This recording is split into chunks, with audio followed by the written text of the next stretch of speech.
So I'm going to give you a really quick tutorial on how to use the citation feature in Google Docs to create your works cited section that you need for your images or text in your John Steinbeck project.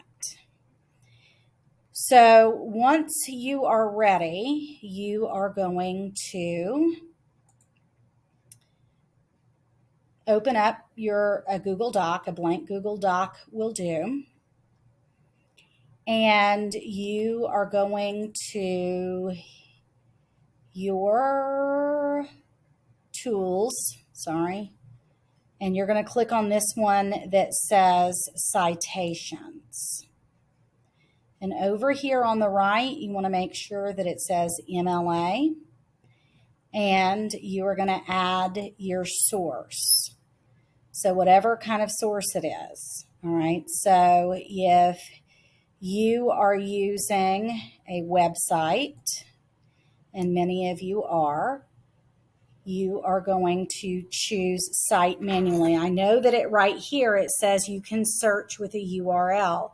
However, if the information that it finds for the URL or the book or whatever is incomplete or incorrect, you are responsible for it. So it's always safer to go in here to cite manually. So I am going to fill in the fields. So if you used this site right here on John Steinbeck, we can see that this is the name of the site, but this is the name of the page. And down here at the bottom, we get some information about the website itself. So we see here that it's a corporate author, and usually we get a date. Oh, there it is right there. The copyright date is 2022. Now I know that we are going to need the website address, so I'm going to keep that and come back over here. And this one doesn't have its own author. It's a corporate organization. And we saw that it was the Nobel Prize Foundation. Okay. And the website title, again, is the Nobel Prize.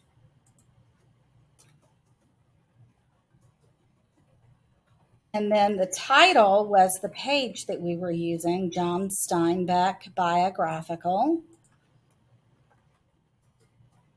I am responsible for spelling everything correctly. If I don't capitalize or spell it correctly, it will put it in exactly the way that I put it. And those are my mistakes. I own those. Now, we don't have a day or a month, but we do have a year. So we saw 2022. We need the day that we accessed it. All right. So today is the 17th day of May in 2022. The short title here is just the author's name. Okay, so I want to make sure that I have all of the things that I can find. All right, and I'm going to hit add citation source. So it's going to leave it right there for me for a moment. All right, we'll go ahead and do the book also. And we used a hard copy of it. So we're going to say that it was a print copy. And the author here And we've got these in the classroom so you can look at them.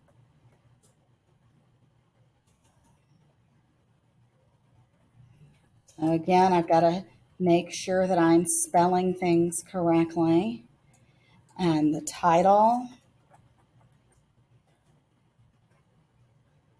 I find the publisher on the publication page.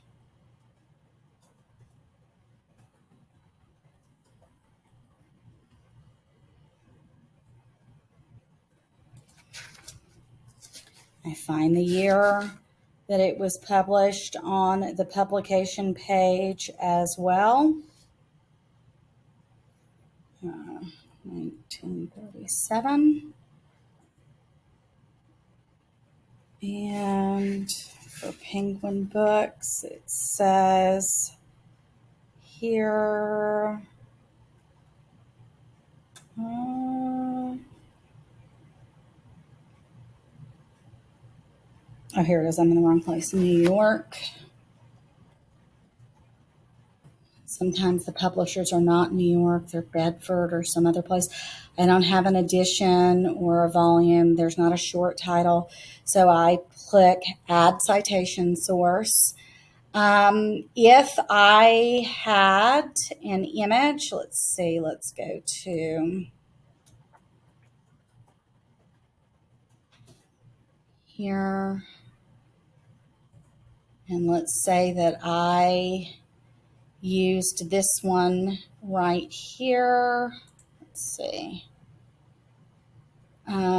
This is why I think you guys should be using Creative Commons. All right, so if we're going to visit, all right, we've got to find the photographer here.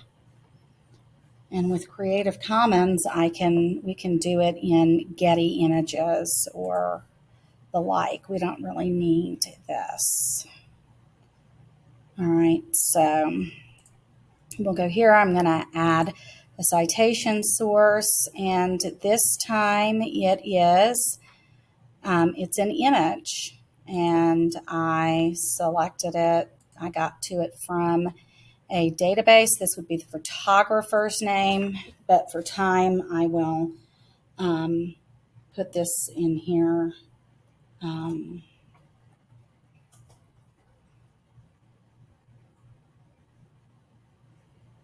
Okay, the title of the image.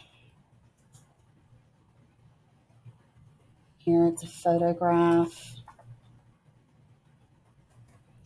Here the container title, like where did I find it? It here was on The Guardian. I would have to look at the day that the article was published. So we'll do today. That's not today, but we're just using this for an example. And again, black and white photograph. If it had a short title, we would put it there. We would need the website that we used. Oops, where did I go? Here we go. Where I found the image and when I accessed it. So you would have to look for these pieces of information. Oh, wait. This is, I got that in the wrong order.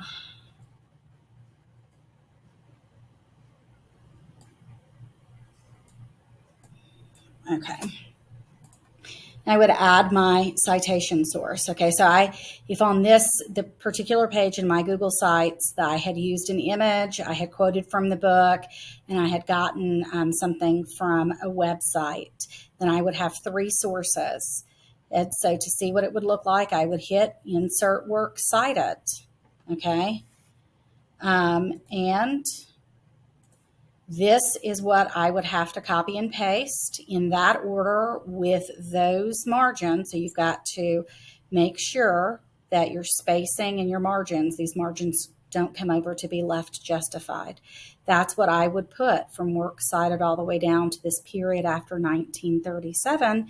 That's what I would paste at the bottom of my page for the Google Sites project. And you can keep it, if you want to name it. And then like if you've decided, that you're going to use the book again, I wouldn't delete the book, but once you're done, you can go over here and you can hit delete if you're not going to use that website and put in the information for the next website or the next image. And it will build it for you again and again and again. So there you go. If you've got questions, make sure you ask.